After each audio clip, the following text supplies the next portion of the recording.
Hello everyone, welcome to this week's video. So a few weeks ago I made a video on GraphQL and how to get started with it.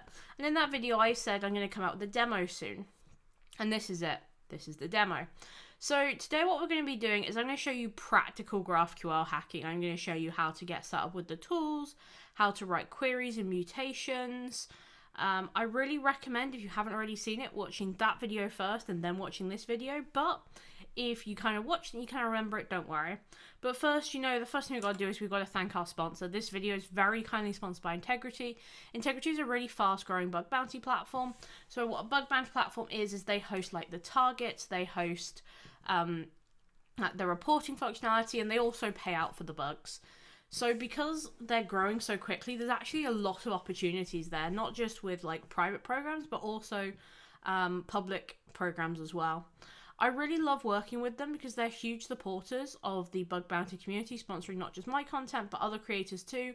I know a lot of people have already signed up and even found your first bugs, participated in the XSS challenges, and I'm really happy for everybody. If you want to sign up as well, you can click on my link on screen or in the video description. It's go.integrity.com/Katie. That's go.integrity.com/Katie. Thank you very much, Integrity, for sponsoring my content. Let's get on with it. So what are we doing today? So last time I talked about this, we went over a lot of the theory of GraphQL, and especially how it works. But what I didn't show you in there is a demo, and I didn't show you a demo because I hadn't finished the demo, essentially. I've now finished the demo, so we can go and cover it. Now, the other video is like an hour long, and I understand if you don't really care about the theory, you probably care more about the practical side. That's what we're going to be covering today, so if that's kind of more your jam, you will like this video. But if you kind of watched it, you don't really remember, don't worry, we're going to go over some of the basics here. Anyway, so what is GraphQL? I've talked about it quite a lot on my channel, not only in this video, but other videos as well. But what exactly is it? Well, GraphQL is an API. It's kind of like a way of designing APIs. Because what we're really used to is having what are called RESTful APIs. Now, RESTful stands for Representative State Transfer. And that's where we get like this very predictable structure, right? We have get/resource name/ID. We get the get resource, we get post resource, we get put and delete as well in there. But sometimes that's all a get and a put, a get and a post, sorry. And what happens from like a developer's point of view is they write a lot of these endpoints. And that's really great because, when a lot of the attack surfaces like this, it gives us a lot of opportunities as bounty hunters to try and pick up some bugs. However, because this is so difficult for developers to maintain, one option that kind of predates this is instead of creating all of these different endpoints, we focus on one endpoint, and that's it. We only create one endpoint. Instead of like having one for every CRUD operation, so create, read, update, delete, we just have one. And that's really great because that's only one endpoint that has to be managed. And the way GraphQL does this is implements a graph structure. Now, usually when we have data, we represent it as like a spreadsheet, right? We have rows and we have columns. However, in modern web apps, this is just not enough. What you need to be able to do is link these together. So we call that relational databases. You can create relationships between tables. So, for example, if you have a forum, you have users, and users make posts, and posts are by specific users. The posts then have replies. The replies are written by other users. Those replies might have attachments. You can kind of see how this can get quite complicated quite quickly. Now, the way you do that as a developer is what you would do is you'd have like an ID in there. So on a post, you might have user ID, and that would link back to the users. When you have, say, like an attachment, that would be linked to a post. A reply might also be linked to a post, and it does that via an ID. Now, that's really flat. And while we still think about it this way quite a lot, especially when we design databases, we use something called UML and crow's foot diagrams, which represent this kind of database design. It's called data modeling. Now, the natural form of this data, though, as you might be thinking, is not actually these kind of like very static structures. It's actually a graph. So let's look at an example over here. So if I just turn on my pen here, we can see a book here called The Economics of Inequality and the book Capital were both written by this same author. And we can see here that Capital was written by the second author, Arthur. So the relationships we then have are between books and author. So many books can have many authors. We also have a relationship between author and co-author. And we have this kind of, a book can have many authors can write the same, several books. So we kind of have this quite natural form of data for what we're looking at. And that's what GraphQL implements in this kind of graph-based approach. Now, that's kind of the end of the theory here, and I sort of ended my video with this kind of advice here, and what you should be doing. So the first thing you want to do when you find a GraphQL endpoint is use introspection to find the list of queries and mutations. Now, if introspection is turned off, I gave you some advice, which is to push all the buttons, use traditional word lists. Like, don't feel like if introspection is off, that's it, it's non-hackable. It's definitely not the case. I then advise to identify the business logic of each endpoint, so work out what it does in the application. I then said you should craft queries to check for kind of the usual suspects. And the 3 bugs I really like for APIs are information disclosure, IDORs, and bypassing things like web application firewalls. So quite often the protection might only be on like the desktop version of it and isn't actually put on the whole API itself. Now, I kind of summarized my video by saying that the hardest part of GraphQL bug hunting is the syntax. Like, that is by far the most difficult part about using GraphQL. It's really challenging, but don't worry, we're going to go through that. I advised that a good place to practice was the Hacker101 CTF, and in the next few weeks I'll be doing a live demo to demonstrate how this is done. This is this live demo. So that was my advice. Now let's kind of actually show you how to do this. So let's talk about recon first. How do we find a GraphQL API, and how do we actually enumerate it?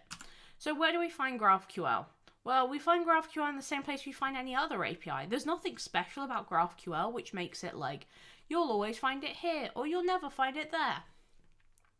It tends to be more common with newer applications because it's quite a new technology. So Yahoo, Shopify, Hacker1, some of the big programs on Hacker1 all use GraphQL, and they're definitely not alone in that. What you should be keeping an eye out for when you're testing is something called GQL, GraphQL, Graphical, GraphQL/console. They're all good signs that there's a GraphQL API like lurking beneath. But you should also keep an eye out in like the requests and responses referencing things like queries and mutations, especially mutations, because mutations are so GraphQL specific. So then I showed you this. So this is introspection. Now, introspection is this weird feature of GraphQL, which can tell you, the person running it, about the queries and mutations that the API has. And this is always our first step, is to try and introspect it if we can, because it gives us a lot of information, but don't worry, we'll be seeing that soon. So to kind of summarize how GraphQL works here, GraphQL implements a graph structure as the database. There are queries and there are mutations. The queries fetch data. Mutations allow data to be edited. Fragments allows you to save a list of fields. And meta fields allow for the introspection of query or mutation information, for example, parameters. And we're just going to go over them really quickly here. The first thing we have is queries. So queries in GraphQL are written to be flexible. You can request any field easily, including related entities in the graph, and then the field associated with those entities. So you can see here, we're actually querying the name here, and then we're querying friends, and then the name of their friends, and you can see this here.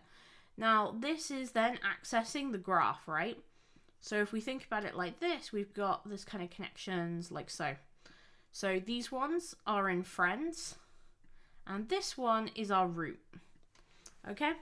So they can return either a single argument or like several arguments. So on this case, we actually have an argument of ID. So we're getting the human with the ID of 1000, and you can see the result here. So that's getting one particular user. This one would be getting everything by the fact that there's nothing in the kind of parameters here. Now, the other thing you can get is data manipulation. So here you can see not only do we have a parameter here, we also have a parameter over here for the unit. And you can see that's changed the height to be now in feet rather than in centimeters. So this one is 1.72 and then it's 5.6, sorry, and 7 meters. So from this you can see that GraphQL kind of has this quite structured approach to it, which makes it really easy to read, but can make it quite difficult to process, if that makes sense. So the next thing I talked about was mutations. So that was fetching data, mutations, edit it. Now this essentially over here, we've got the episode is ep, and this is the variable we've set. So we're saying get the episode Jedi, and then for the review, we've then inputted this review here. And then you can see the mutation is called create review, and we can see we're then requesting fields back from it. And then over here, we can see that this represents what's over there. And it's really good to be able to fetch the data because it makes it just a lot easier. I then talked about fragments and metaqueries. So fragments allow you to decide a list of fields and request multiple queries using the same list. So over here we have this fragment comparison field, and we want to get these particular fields, and you can see over here we're actually getting the same fields for both, and we just don't have to rewrite this code here. And the meta fields allow you to inspect the API itself. So specifically we've got type name, and what type name does is refer to the type it is. But don't worry, that's going to be important. And this is how these two concepts are what makes interactive queries possible. So enough talking about stuff I've already covered. Let's actually look at the demo. So I'm going to get the demo set up. I'll see you folks in a minute.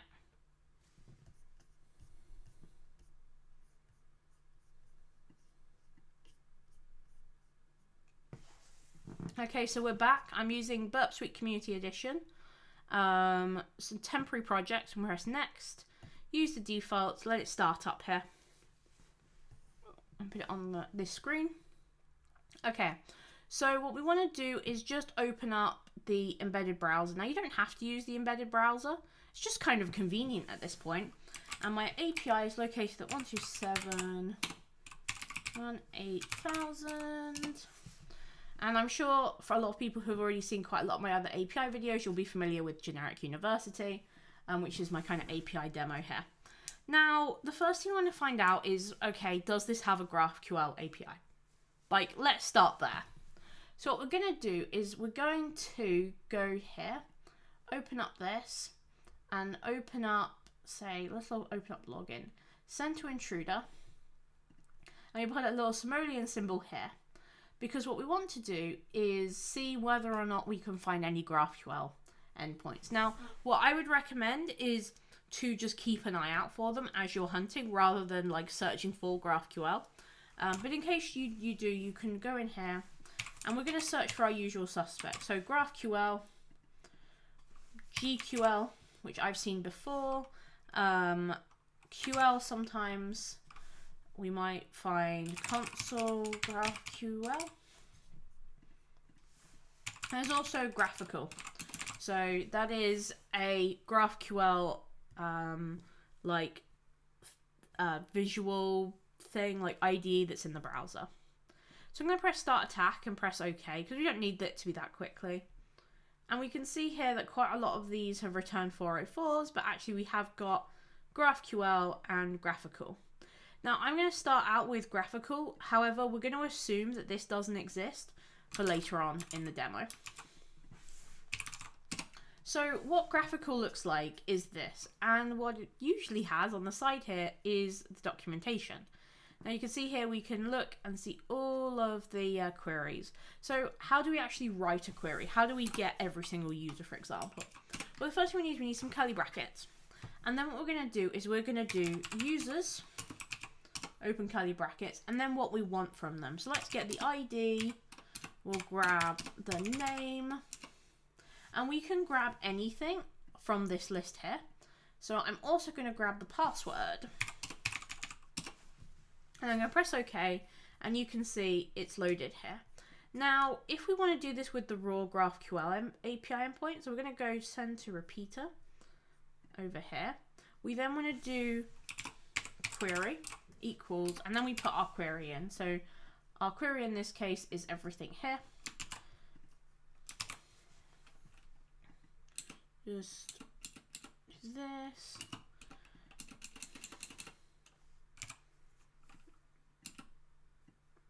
Don't worry, we've shown you how to do this with the tool, so you don't have to do it manually. And I press send here.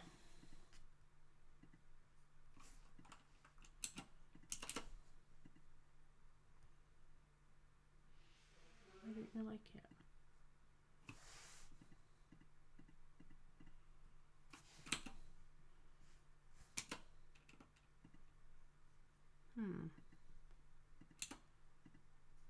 It's probably the spaces. There we go. No. We should just be able to copy in. This is just the URL encoded version of the same thing. Oh, that's worked.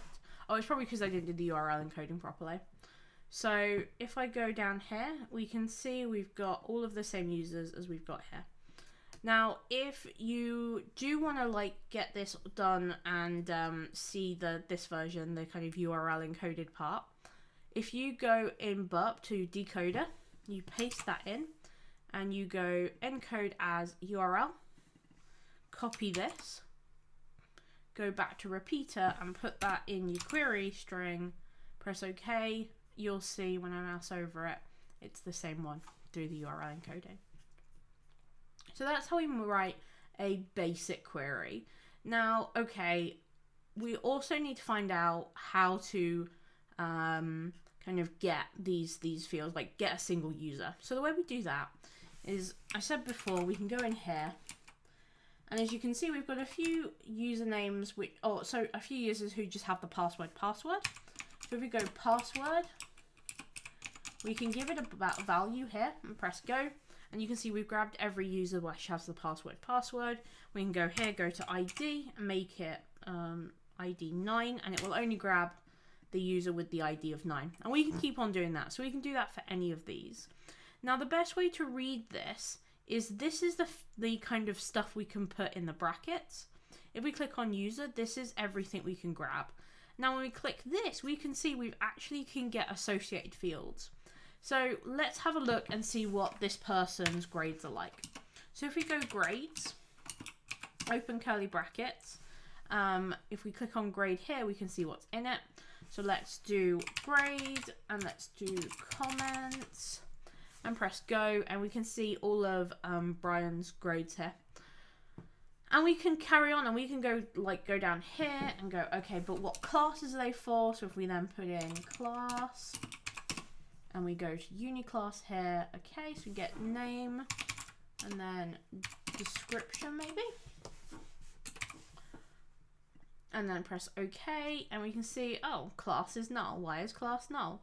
And this is the kind of process you go through when you do this. Is like you query it, you see what happens, etc. But we can keep on getting all these related fields.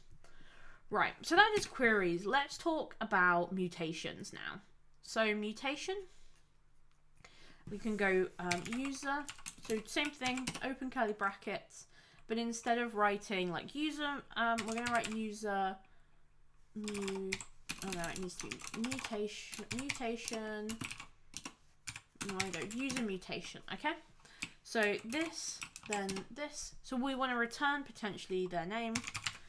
Now, if we go in here, maybe we want to change, I don't know, the password. So we can go here, same thing we did before. Password equals test. We do that. And you can see we get some validation errors. Now this is really helpful because it's telling us we need an ID. So if I go here and do ID, and I do ID 9 as Mr. Brian's ID, and I press go, we can see here something's happened, but we can't see the password because we've only asked for the name. But we can go in here and ask for password, like so. Now if we go in here, we go back to Burp and we go to decoder, and I do the same thing and have it encode it into a URL string like so. We can go back to repeater, replace the query, press send, and you can see it's worked. And we've got the same value. Now if I change test to be something else,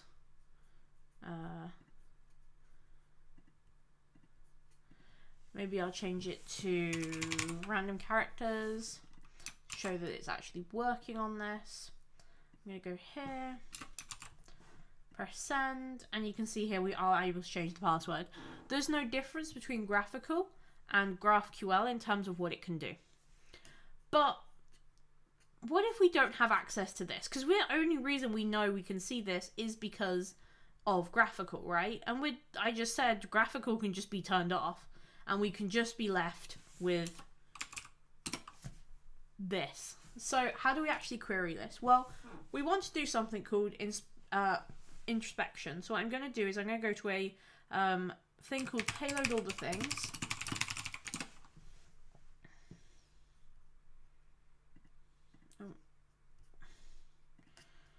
So payload all the things here. And it's got a few payloads for a bunch of different things. Like we've got type juggling, SQL injection, JSON web tokens, but we're interested in GraphQL. And it has a kind of methodology here, which is really nice. And the first thing it gives us is a URL encoded query to dump the database schema. Excellent, we'll use that then.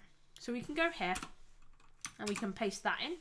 And it doesn't really matter what it looks like to us because it will figure it out. So we press send now, we get a bunch of data back.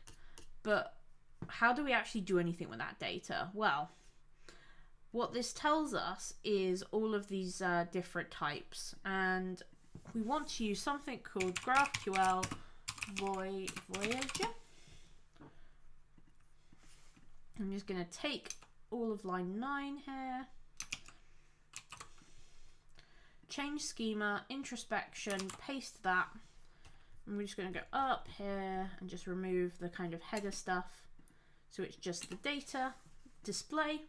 And you can see here we've now got the GraphQL, and more than that, on this side we also have the same information. We have the types we can do. We can see which classes, so which things call which classes. So we can get a grade, and grade will then go to class, and class can then go to users, but can also go to teacher, and that can go to users have roles, and we can kind of see how this web is all interweaved. We can also see vulnerability, which we didn't necessarily see before. So this can actually reveal endpoints that perhaps we didn't even know about. Now, if we go here and go to mutations, it's the same idea. So we have some kind of user, we've got several mutations. We've got update user password, user mutation, and grade mutation. And we can see exactly what we can give it and what we can change about it. And this is really, really important for hacking GraphQL, is finding out how we can actually use these queries even when we don't know anything about them. So, okay, we can get an enumerate GraphQL API. And I mentioned that this is a really good tool, but actually if you look in this, there's a bunch of other tools in here. So let's talk about tooling. So we found an endpoint. What's actually going to help us? Now, the first thing I'm going to talk about is GraphQL Voyager. Now, we saw this before with my API, but actually you can see another different API. Now, this is my favorite way to visualize the output. This is not the only approach. There are other alternatives. This is just the one I like. So we can see the root. This is everything we can query for here. And then we can start to see, okay, we can query for a film, or we can query all films. If we query for a film, we're going to get this.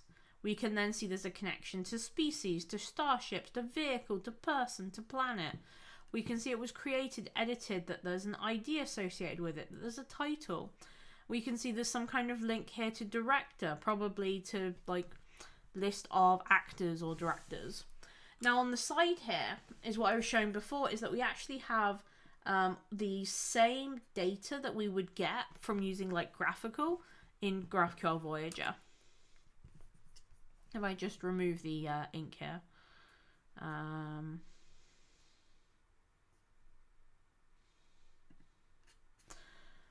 And we can see, you know, the film then links to the release date, and then we can kind of build our queries from that. So we want to go film, we want to get the title, then we want to query the species connection, name and language. And again, we don't know anything else about the GraphQL API apart from this data. So we can then look at mutations and the same thing. So this is a mutation for Shopify, the list of everything in Shopify. And you can see like my GraphQL API is nothing compared to a real one. So you can kind of see how complex this gets. Now the next thing that's a really useful tool is InQL, which is a Burp add-on and scanner. This is a really great way, if you've already used Burp quite a lot, to kind of get used to it. So what it can do is it will send an introspection query, show the queries and mutations. It integrates with Burp, allowing you to send stuff to repeater. It's nice for Burp power users who already use a lot of their tools in Burp. And it can also generate documentation. I'll show you this one. Another one I really like here is graphql-path-enum, especially if you have a large graph like Hacker1 or Shopify, which has a lot of nodes in it. This is a really great place, or a really great tool that can tell you kind of how to query things. Now, if you can imagine, like, you know, we're at users, what can we see? Well, users have grades, and grades are associated with classes. It's getting those links, right? It's going those levels deep. And you can see here, we've got assignable teams, which then connects to team, which then connects to audit log items that then request a pen tester profile. So how to get from the node skill to from the node query module. So let's have a look at these. I've shown you GraphQL Voyager, but I'm going to show you InQL. So give me one moment and let's get with the demo. Okay, so this is our setup here. What I'm going to do is I'm going to go to Extender, the BAP store, and you'll see there's a bunch of options here. And what I'm going to look for is InQL, Introspection, GraphQL Scanner. Excellent. And all we need to do is we need to download Gynvael, okay? So we're going to download Gynvael, and that's going to open up in my default browser here. So we're going to download this, and then we're going to throw it straight into like our downloads folder. Gynvael standalone, allow downloads, let it download, and then what we're going to do is we're going to go to options, location of Gynvael standalone jar file, select file, and then I'm going to go to my downloads and then get to the Gynvael download, wherever that's gone. Right, so I've just put in the Gynvael download, which is Gynvael standalone 2.7. I'm going to go back to the BAP store, click on it again, and now we can see an install button. So all we need to do is just install it, and then we need to enable it. So we go to extensions here, and then check that it's actually loaded, and yep. So now we have a few more options up here. So we have InQL Scanner and InQL Timer. So we know there's a GraphQL API in here because we found it already. So what I'm going to do is go here, copy URL, go to the InQL Scanner, and just give it that pop, press load. And what it's going to do here is it should then find all of the queries, all of the mutations. You might need to go down a few like folders here. And you can see we've got all of the mutations, all of the queries, etc. Now, the other thing is it's kind of telling us what can go there too. If we go to raw, this is what we can send. But this is just like the nice version of it. So you can see here the user mutation, we can access the teaching classes, we can access the uni classes, we can access grades. If we go to update user password, we've got something else here, so password and ID. We've also got a grade mutation here. We've got the class query, the grades query, the roles, users, vulnerabilities, and then we've got this file here. Now what this file is if I open it in the browser, is documentation that it's generated for us. So we can actually see some documentation. So once we've done this, what can be our next kind of choice? Well, if we go here, you can see we've got load, configure, open in browser, set custom header, send to graphical, and send to repeater. But why did it say send to graphical? I thought graphical is something that they had. Well, actually, we can set up a local version of graphical in our Burp using InQL, and voila, we can like look at this and actually write the queries here. If we go to docs, we actually have some of the documentation as well. So this is super useful, like especially if you're not that confident in writing it and just sending it off to a random endpoint. It's really visual. And we can do exactly the same thing we were doing before. With InQL timer, you can kind of see what it sent. So here you can see it's done an introspection query, and this is just a different introspection query. And you can see we can change the tools as well. So if I now run the repeater and I run one of these queries, InQL timer should, oh, maybe it needs to be run from here. Send to repeater, send it, and then, yeah, now it will show us what's in there. So saying that's from repeater. And here you can see, instead of putting it at the end, this is actually in the body of the request. So this is kind of cool. Let's have a look at this. So we can write basically the same queries we've already been writing. So we can go users, and we can go name, we can go ID, and we can press go. And we can then go send to repeater, and it will send it back to Burp. So we can have this really nice involved Burp methodology, right? It's very cool. We can also see the history of things we've sent, and then we can prettify things and just reorganize them to make it look nice, so we can copy things. We also have query variables, so we can actually set variables, like I said before. But primarily this is good for just having access to like some kind of visual way of running these queries. And if we go over here, we can see we've actually got like things running in repeater.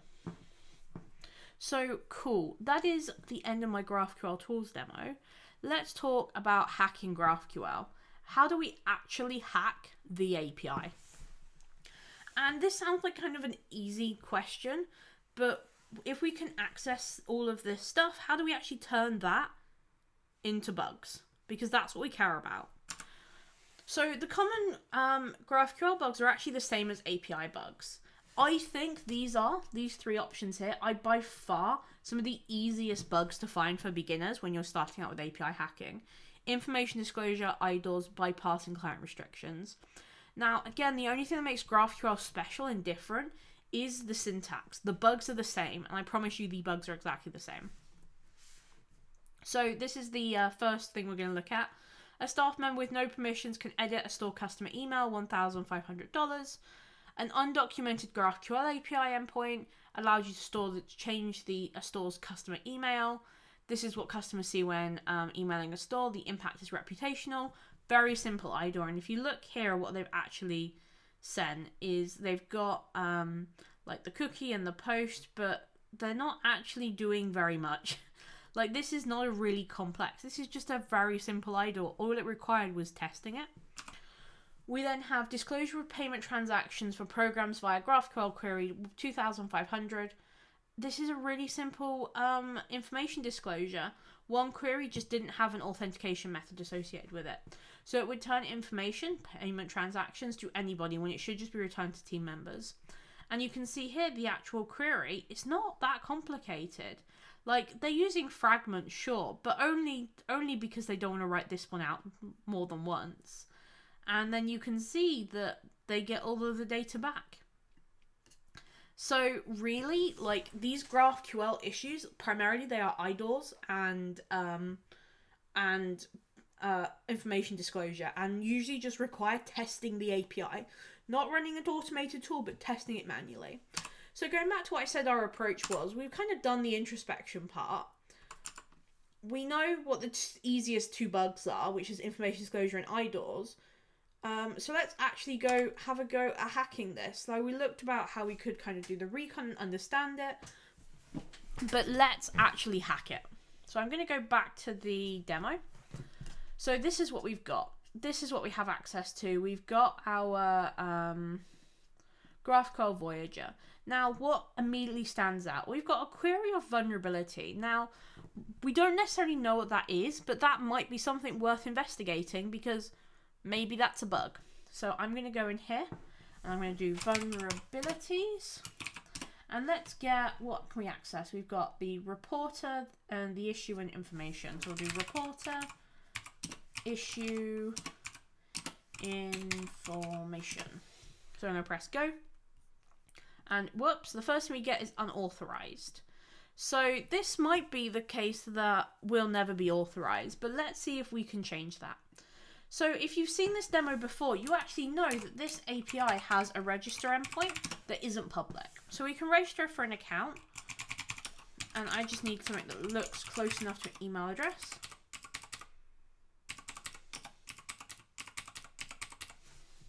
Register.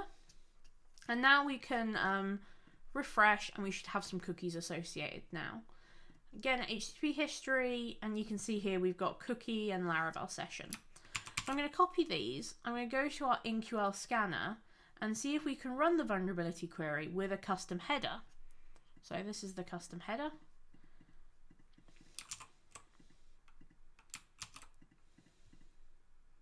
Add new row. And we want to add cookie on this side. And then we want to put this in here. Oh, whoops. Let me just remove cookie from this side. So if we now close it and we send to repeater, we now have the cookie being added here. So we can run the query again and we can see we're still not authorized. So this might be the case that we might not have admin permissions. Maybe we need a higher level of permission to be able to do this. That sometimes happens. Right, so we can't access the vulnerabilities. That sucks. But that doesn't mean there's not some other juicy things in here. We can get all of the users, and we can get all of the users' grades, and we can get the classes associated with that. But let's kind of do it a different way. So let's say we had access to the classes. So I'm going to go back here to this, and we're going to do class. And I just want to get all of the classes by name. And I messed that up, so I'm just going to prettify it. And you can see we can get all of the classes. We can then get grades for those classes. So maybe we get the grade and then the comments. And then we should be able to get the user associated with that. So then we can get their name. And you can see here when we actually kind of do this, we can get the class dynamics, we can get the grades, and we can get the name. Now this kind of setup would be classic information disclosure, especially as we can aggregate all of this together. And therefore, you know, we're not just looking at, say, one piece of data. We can actually get quite a lot of identifiable information. So this on itself would probably be considered a vulnerability, especially as grades in particular should likely be private. Now, if we look back at our InQL scanner here, we'll see we actually have access to something called grade mutation query. So if I send that to GraphQL, we can see we can do something here. Now we've got the uni class ID, the updated at, the user ID, the grade, and then the ID. So we can kind of put these in. So we're going to need some IDs. So let's go into here and put in ID. We'll put in ID on grades, and we'll put an ID on users because we want to make sure we can identify who's who and what's what. So let's take grade ID 6 here and go back here. So the first thing we're going to do is just change the grade ID, which might be just be ID actually. And then we want to change the grade, which is here. Now if we go down here, so we're going to change the ID of 6. So we're aiming for this grade here, which is a grade of 11. And let's make it, you know, 100. We'll press OK. And you can see here we've been able to update it. And we can see we've got like the user, and it's actually given us some other options here. Now, if we look at this again a bit more closely, we can see that we can change the user ID. So we might even be able to change what grades belong to what users. So if we go back to this option here, you can see that this grade here, number 6, belongs to user ID 10. So what if we go here and we change the user ID to be, say, Mr. Brian up here, who has the ID of 9. We press OK, and I'm going to get the user and then the name. You can see here, okay, that hasn't really done anything.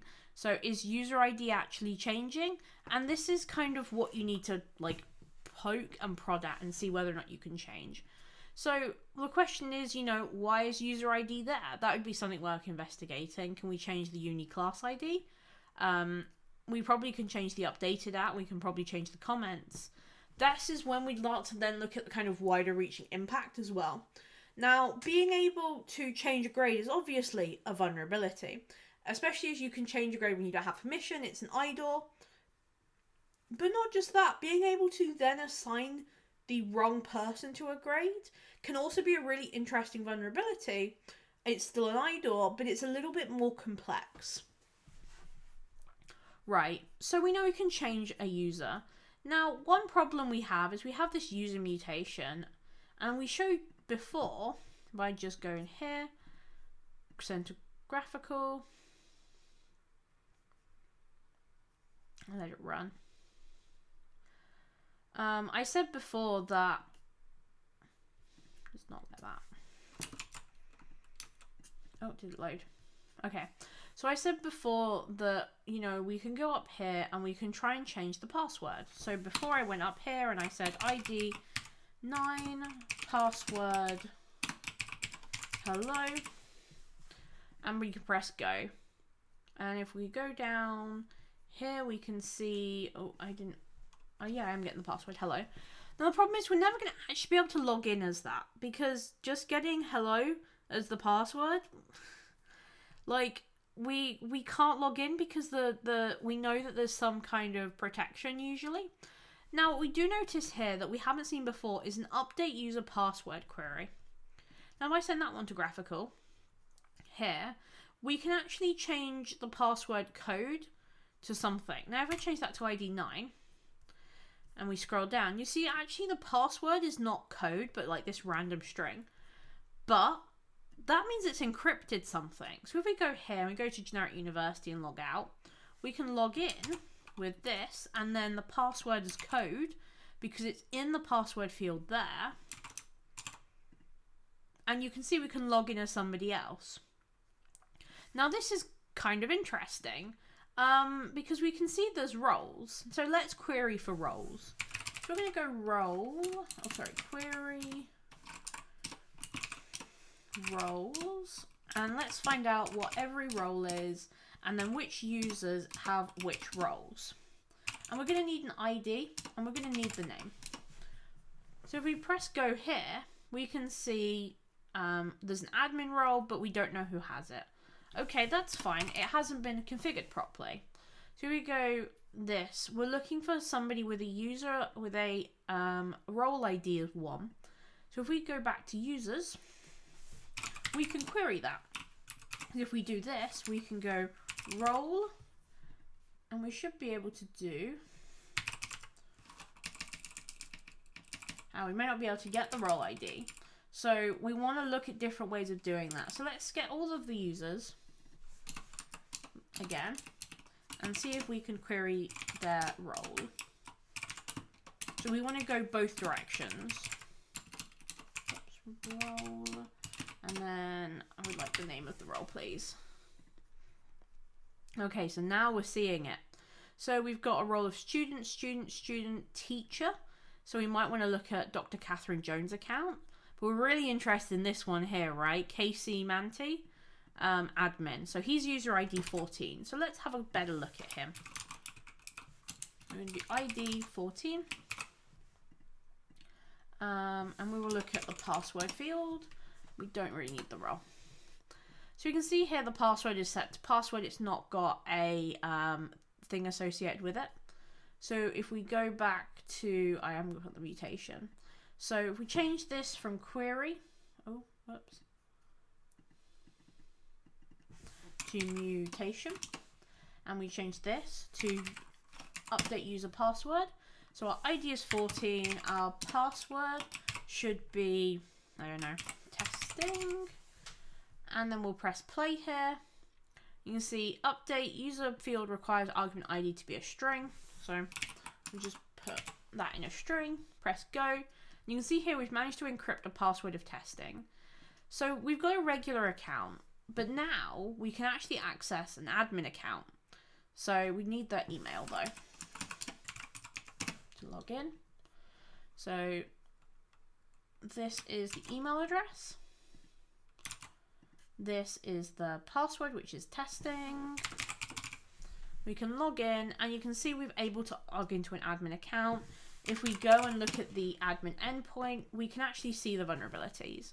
Now, what I might want to try from here is potentially going back into the one that didn't work, the vulnerabilities query. Send to repeater. Now, we know this one didn't work because it says unauthorized, but seeing whether or not, well, with our new fancy admin account, we can then get access to it. And what we've done here is kind of a classic account takeover, right? We've able to access an admin account, even though we shouldn't be able to access an admin account. So I go here, just remove that, and press send. Oops. We can see we're still unauthorized, so maybe we can't get access to that even with the highest account. But yeah, so what have we actually done here? Well, we've used a pretty, information disclosure because we can see the endpoint for changing a password, an IDOR because that doesn't have protections on it, and we only need the user ID. And what that kind of comes in terms of impact is an account takeover. And you don't even need the user interaction. This would be like a critical vulnerability on quite a lot of software. And was it really that hard? Not really. And some of the bugs that I found in GraphQL are not necessarily that level of criticality, but they're in the same way. It's just querying these GraphQL endpoints, giving them a poke and seeing what comes out. Like one time, I had several GraphQL API endpoints and I had to just chain them together and show how the impact could work. So where next? If you've watched this video and you're like, okay, I'm in. This looks fun. I want to give this a go. I want to try this out. Where should you go next? Now, I'm going to recommend you go straight from this video to the Hacker101 GraphQL levels, because that's a really good CTF that gets you started, that will get you working on this. Generic University is available. However, I recommend waiting for that because I have kind of a surprise for you coming very, very soon. But go check this out. Go do these three. And I think that's enough points as well by getting all of these flags to get you a private invite as well. So thank you very much for watching, everybody. I want to shout out really my patrons. So we have David Kupratis, really hot, sorry if I mispronounced that, Bruna Simonian, Sean Doody, Forrest Held, Patreon, Wardell Castles, Gynvael, Ram and James Clee, who are my Patreons. If you want to join them, become a patron of this channel, you really don't have to. You don't have to spend money to support me, but if you would like to, I really appreciate it. There is a link in the video description to join them. And speaking of thanks, I really can't make these videos without having a sponsor like Integrity. I really want to thank Integrity for sponsoring my content. I really don't take having an advertiser lightly on my channel. I think a lot about, whether or not I want to take a sponsorship and whether or not I think you guys get value out of it and whether or not I'm promoting something. And I really actually think they do good things for the community. They're really active on Twitter. They're always replying. They do a lot for the community, and seriously, they are fantastic. And it's actually allowed me to make really serious investments in my channel, like improved audio, improved editing, quite a lot. My workflow is now changed, so it's really great to have like a sponsor like Integrity. They really interact with their community. They're always replying to hackers, so please do give them a lot of love, you know, from me and from my community. If you do want to sign up, it's go.integrity.com/Katie. That's go.integrity.com/Katie. On screen video description below. So that is it for this week's video. I hope you found it useful and valuable. I thank you very much for spending your time. GraphQL is really rewarding to hack. Like, it is genuinely one of my favorite things to hack. It's fantastic, and creating this API was really fun as well. So thank you very much for watching, everybody, and I look forward to seeing you all in the next one. Bye, everyone.